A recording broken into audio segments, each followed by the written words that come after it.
अस्सलाम वालेकुम, welcome back to my channel Tarab Khan vlogs. I hope आप सब लोग बिल्कुल ठीक ठाक होंगे। अल्हम्दुलिल्लाह मैं भी बिल्कुल ठीक हूँ। आज मैं आई हुई हूँ एक लोकल मार्केट में। असल में तरब के स्कूल में होने जा रहा है एक फ़ंक्शन, और उस फंक्शन के लिए तरब को चाहिए था जी लॉन्ग स्कर्ट। उसके लिए कंपल्शन ये थी कि ये स्कर्ट जो है वो प्योर वाइट होनी चाहिए। अब पहले तो मैं काफ़ी ब्रांड्स पर चेक करती रही, लेकिन ब्रांड्स पर तो जनाब वाइट लॉन्ग स्कर्ट मिली नहीं। कहीं ब्लैक मिल रही थी, कहीं रेड मिल रही थी।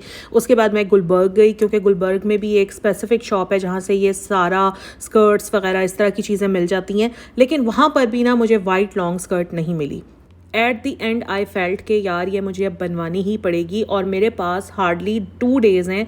अब 2 डेज़ में कोई टेलर भी नहीं पकड़ेगा, तो देखते हैं, चलते हैं, पहले कपड़ा ख़रीदते हैं और फिर देखते हैं।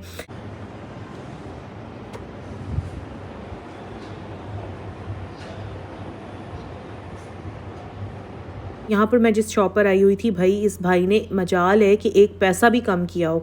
खैर मैंने भी, इसने जितने मांगे मैंने दे दिए, क्योंकि इस वक्त मेरा दिल नहीं कर रहा था अब किसी और शॉप पे जाने का, क्योंकि मैं फिर कर इतना थक चुकी थी ना कि अब मेरे अंदर हिम्मत नहीं थी। तो जितना इन्होंने मांगे मैंने दे दिए। यहाँ पर बस एक रैप्स की बड़ी अच्छी सी शॉप थी। मेरे अंदर हिम्मत नहीं थी कि मैं अब घर जाऊँगी और फिर कुकिंग करूँगी, क्योंकि काफ़ी लेट हो गए थे। अभी मैं आपको बताऊँ तो 10:30 बजे का टाइम हो रहा है रात के। तो हमने सोचा कि यहाँ से रैप्स ले लेते हैं। बच्चे भी रैप्स शौक से खाते हैं और मुझे ख़ुद भी रैप्स बहुत अच्छे लगते हैं। हम वेट कर रहे थे कि हमारे रैप्स आ जाएँ और फिर हम चलते हैं घर की तरफ।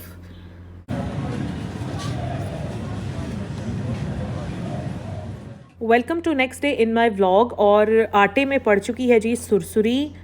थोड़ी सी भी सुरसुरी अगर आटे में पड़ जाए ना तो मैं वो आटा इस्तेमाल नहीं करती। मुझे बस अजीब सा फील होता है। हालांकि आटा बिल्कुल ठीक है, लेकिन सुरसुरी इसमें पड़ गई है तो मुझे ना आटा अच्छा नहीं लगता। यहाँ पर जो मेरी सफाई वाली हेल्पर है वो मुझे कहने लगी कि बाजी ये आटा मुझे दे दें, आप ज़ाया ना करें, क्योंकि हम ये आटा आराम से खा लेंगे। तकरीबन ये 15-16 किलो आटा था, वो यहाँ पर ये छान रही है।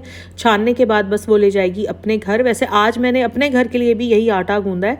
आटा बिल्कुल ठीक है, बस उसमें सुरसुरी पड़ चुकी है। अब मैं क्या करूँगी, ये जो आटे की पेटी है इसको मैं अच्छी तरह से वॉश करवा लूँगी और फिर नया आटा ख़रीद कर इसमें डाल दूँगी, ताकि मुझे आटा इस्तेमाल करते हुए कोई उलझन ना हो।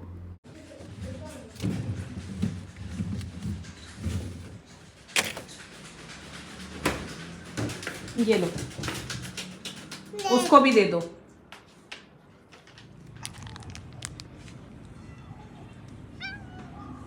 एक पुराना टोटका है कि अगर आटे के अंदर तेज़पात डाल देना तो आटे में सुरसुरी नहीं आती, लेकिन मैंने तो भाई इतने तेज़पात डाले लेकिन कोई फ़र्क नहीं पड़ा, सुरसुरी आ ही गई।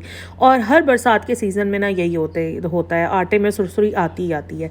अच्छा, मैं और मेरे हस्बैंड गए हुए थे बाहर। अभी हो रहे हैं शाम के तकरीबन 6:30 का टाइम हो रहा है, नहीं 6 बजे का टाइम हो रहा है। 6:30 तो अब अंधेरा हो जाता है, 6 बजे का टाइम हो रहा है। मैं और मेरे हस्बैंड गए थे बाहर।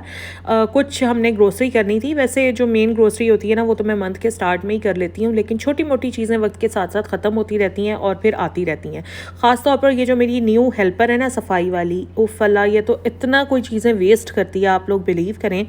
हार्पिक्स मेरे इस तरह ख़त्म हो रहे होते हैं कि पता नहीं ये यूज़ नहीं कर रही तो पता नहीं क्या खा रही है कि क्या कर रही है। हालांकि हर चीज़ को एक मयाना रवि के साथ ही यूज़ करना चाहिए। ये तो नहीं कि अगर आपके पास खुली चीज़ें हैं तो फिर आप उसका बेजा और खुला इस्तेमाल ही करें।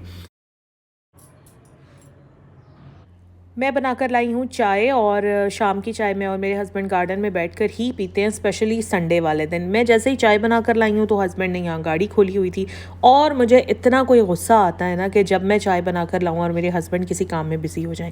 देखें, ख़ुद मुझे कहते हैं कि चाय बना कर लाओ, जब मैं चाय बना कर लाती हूँ तो किसी काम में बिज़ी होते हैं। अब इनके हाथ गंदे होंगे, इन्होंने पहले इस काम को ख़त्म करना है, फिर ये जाकर अपने हाथ वॉश करेंगे और उतने में सारी चाय ठंडी हो जाएगी। जब चाय ठंडी हो जाएगी तो फिर मेरे हस्बैंड बोलेंगे यार ये तो सारी चाय ठंडी हो गई है। इट मीन्स कि अब दोबारा चाय बनाओ और दोबारा लेकर आओ। मतलब इसमें ना चाय पीने का मज़ा ही ख़त्म हो जाता है, यकीन करें। तो मैं इनको हमेशा कहती हूँ कि यार पहले आप सारे कामों से फारिग हो जाएं, उसके बाद ही आप मुझे चाय का कहा करें, क्योंकि वो जो एक इकट्ठे बैठ के चाय पीने का मज़ा होता है ना, वो तो यही होता है कि आप इकट्ठे बैठें और आराम से चाय पिएँ।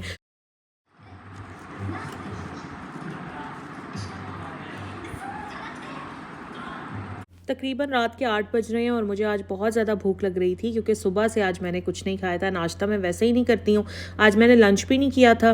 तो यहाँ पर बस मैंने जल्दी जल्दी अपनी हेल्पर को बोला। ओ हाँ, हेल्पर से मुझे याद आया यार, ये कैसे हो सकता है कि मैं अपनी यूट्यूब फैमिली को ना बताऊँ कि जनाब मुझे फॉर डे एंड नाइट एक अदद हेल्पर मिल गई है ये।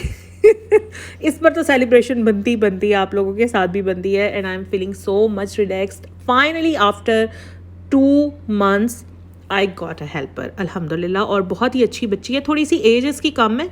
मैं इसको रखना नहीं चाह रही थी क्योंकि मैं छोटी बच्चियों को रखती नहीं हूँ, लेकिन इसकी माँ ने कहा कि ये ट्रेंड है, इसको सारा काम आता है। तो मैंने कहा ठीक है, मैं इसको 3 दिन के ट्रायल पर रखूँगी।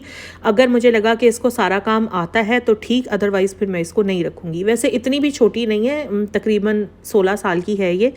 तो मैं इससे काम करवा रही हूँ तो जी माशाल्लाह इसको सारा काम आता है, लेकिन क्योंकि अभी छोटी है तो काम जल्दी जल्दी समेटना नहीं आता, मतलब बहुत टाइम लगा देती है एक ही काम करने में ना। तो खैर फ़िलहाल मैं इसकी हेल्प कर रही हूँ और तकरीबन 1 month या 2 months मैं इसकी हेल्प करती रहूँगी जब तक ये ट्रेन ना हो जाए। और थोड़ी सी बड़ी भी हो जाएगी तो इंशाल्लाह फिर ये सारे काम अपने खुद संभालेगी। बट उससे पहले लेट्स सी कि ये कितना अरसा मेरे पास टिकती है, क्योंकि यहाँ लाहौर में ना कभी भी कोई हेल्पर आपके साथ ज़्यादा अरसा टिकते ही नहीं है। पता नहीं इन लोगों के साथ क्या प्रॉब्लम होती है। ये मैं डिस्पेंसर रखा था ना, इसकी वजह से तो ख़राब हो जाएंगे। मैंने जो ग्रोसरी की थी ना उसमें मैंने कुछ ये मसाले वगैरह भी लिए थे, और अभी मैंने चेक किया कि ये तो सारे गीले हो चुके हैं, क्योंकि गाड़ी के अंदर, गाड़ी के ट्रंक में डिस्पेंसर भी रखा हुआ था। डिस्पेंसर ख़राब हो गया था तो वो ठीक होने के लिए गया था। तो गाड़ी के ट्रंक में डिस्पेंसर रखा हुआ था, और डिस्पेंसर की टैंकी में ना थोड़ा बहुत पानी था जो गाड़ी में भी लीक हो गया, और गाड़ी में जो भी ग्रोसरी थी वो भी गीली हो गई। तो अब मैंने इसको बोला कि इन डब्बों को यहाँ रख दो, सुबह तक ड्राई हो जाएंगे, और अगर नहीं भी ड्राई होते ना तो फिर ये इनके जो ये गत्ते वाले डब्बे हैं ये मैं फेंक दूँगी। अंदर तो खैर वो दूसरी पैकिंग में होते हैं तो पानी अंदर तक तो ऑब्वियसली नहीं गया होगा।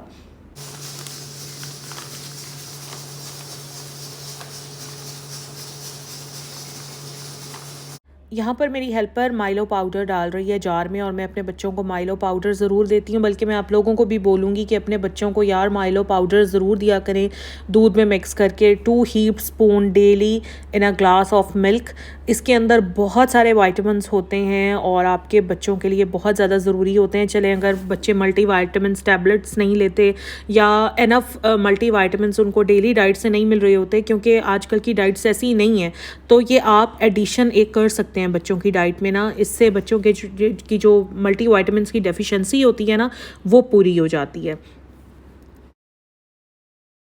अच्छा, मैंने लिया था जी कोफ्ता मसाला, साथ में मैंने लिए थे बॉम्बे बिरयानी के कुछ पैक्स थे, और अचार गोश्त के कुछ पैक्स थे। अब ये सारे पैक्स गीले पड़े हैं, सुबह तक अगर ड्राई हो जाते हैं तो फिर मैं इनकी जगह पे रख दूँगी, अदरवाइज़ ये डब्बे में फेंक दूँगी, और अंदर से जो पैकेट्स होते हैं ना वो मैं निकाल कर रख दूँगी। तो जनाब ये था मेरा आज का व्लॉग। अगर आप लोगों को अच्छा लगा है तो प्लीज़ प्लीज़ प्लीज़ लाइक ज़रूर कीजिएगा। चैनल पर अगर नए हैं तो सब्सक्राइब भी कर लीजिएगा। आइंदा भी इतने अच्छे अच्छे व्लॉग्स आप लोगों को मिलते रहेंगे। So keep in touch with me, take care of yourself. अल्लाह हाफिज़।